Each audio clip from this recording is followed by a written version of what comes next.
కమిషన్లలో వాటా ఇవ్వట్లేదనే కార్యకర్తల మీటింగ్లో జగ్గారెడ్డి ఏడ్చారు అంటూ దుబ్బాక ఎమ్మెల్యే కొత్త ప్రభాకర్ రెడ్డి చేసిన వ్యాఖ్యలకు జగ్గారెడ్డి కౌంటర్ ఇచ్చారు. కొత్త ప్రభాకర్ రెడ్డి శుద్ధపూస లెక్క మాట్లాడుతున్నారని మండిపడ్డారు. తాను ప్రభాకర్ రెడ్డి మాదిరిగా ప్యాకేజ్ లీడర్ని కాదని, ప్యాకేజ్ ఇచ్చి బీఫామ్ తెచ్చుకోలేదని విమర్శించారు. తన క్యారెక్టర్ ఏమిటో ప్రభాకర్ రెడ్డికి కూడా తెలుసని, ఆయన ఎందుకు తొందరపడి మాట్లాడారో అర్థం కావట్లేదని అన్నారు.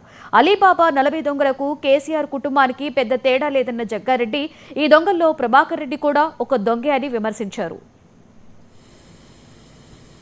నువ్వు ఎక్కడ తట్టుకుంటావా నా క్యారెక్టర్ని? నీ జీవితం ఎంత, నీ బతికెంత, నీ లెక్కెంత, నీ వ్యవహారం ఎంత? నా వ్యక్తిత్వం ముందు, నా జీవితం ముందు నువ్వెంత పూస కూడా ఎంట్రీగా కూడా పనికిరావు నువ్వు ప్రభాకర్ రెడ్డి. నువ్వు ఎంట్రీగా కూడా పనికిరావా నువ్వు? కేసీఆర్ని అడుగు, హరీష్ రావుని, కేటీఆర్ని అడుగు చెప్తారు.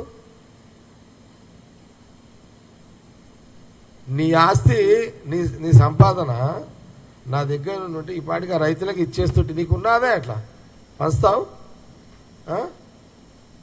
జనంలో పోతే ఏమని ఇద్దామంటే పైసలు లేవాడ. నాశనం చేశారు కదా నాయన, రాష్ట్ర ఖజానాన్ని నాశనం చేసారు.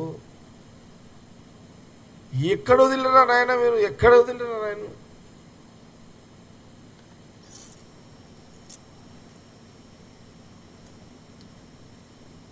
అందుకే ప్రభాకర్ రెడ్డి, నువ్వు మాట్లాడే ముందు సరే నీ కార్యకర్తలకు ఏదో కొంత చూసడానికి మాట్లాడేటప్పుడు ఒకసారి మీరు ఎవడైనా కానీ జగ్గారెడ్డి గురించి మాట్లాడేటప్పుడు చూసుకొని మాట్లాడుకోండి మీరు. లేదా మీ నా క్యారెక్టర్ని, నా పుట్టుకని, నా క్యారెక్టర్ని మీరు ఎవరు దాన్ని మీరు కాలేదు. నేను ఇప్పుడే చెప్తున్నా కదా, ప్రభాకర్ రెడ్డికి ఏం తెలుసు? కేసీఆర్ పైసలు ఇవ్వాలి, బీఫామ్ తెచ్చుకోవాలి, పార్లమెంట్లో కూర్చోవాలి. కేసీఆర్ పైసలు ఇవ్వాలి, కేసీఆర్ ఫ్యామిలీకి పైసలు ఇవ్వాలి, బీఫామ్ తెచ్చుకోవాలి, అసెంబ్లీలో కూర్చోవాలి.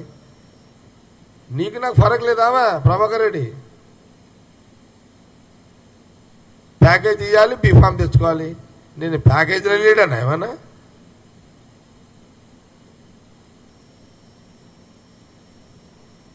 అరే నాయన, కష్టపడ్డాం రా నాయన, ప్రజల సర్వీస్ చేసినాము, జనాలు ఓట్లు వేసారు, అట్లా లీడర్ అయినా నీ తిరుగు బీఫామ్లో కొనుక్కొని వచ్చినాడు కాదురా నాయన నేను.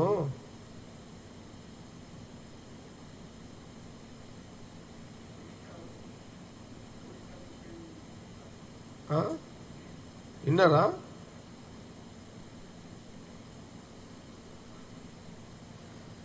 అందుకే నేను నిక్ నేమ్ పెట్టేసిన, ఈ అలీబాబా 40 దొంగలో ప్రభాకర్ రెడ్డి ఒకడు.